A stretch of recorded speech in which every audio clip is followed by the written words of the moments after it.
mmoja waliosaidia katika kuhamisha bandari. Masala ya wale ambao kuhudumu koti yetu. Sasa huyu ni producer, let's get that.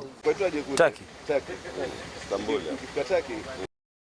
Tulikuwa naye Bamburi, akafuturu Bamburi, alafu akaamua kutoka, akasema yuenda Chuda. Kabla hajafika kwake akavamiwa na gari mbili. Zikajaribu kumshambulia, ikabidi aachilie gari, ajifanye kambi amefariki, akagonga mti, akalala. Ile gari zikamwachilia, zikaenda zikajificha, hazikwenda mahali. Ali aliposhuka akachukua tuktuk, akawa wajileta hospitali mwenyewe. Zikajua kama Ali hajakufa. Wakamfukuza Ali paka hapa hospitali. Ali alipochukuliwa na tuktuk kuingizwa ndani na kelele, ile gari ilirotate hapa na ikaregea mbio ikaenda zake.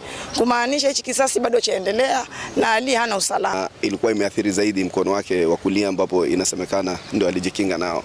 Kwa hivyo jana tulipokuja hapa akapatiwa ile matibabu ya emergency, alafu akapelekwa theater, na katika kufanya CT scan na kufanya ile x-ray wakaona kwamba baadhi ya hizo risasi zilikuwa hapo ndani, na wakasema watampeleka katika upasuaji ama surgery ambayo itachukua muda, na nimearifiwa sasa asubuhi na familia ni kwamba tayari wametoa risasi 17 na nyingine 3 ziko tumboni na bado wanaendelea na matibabu.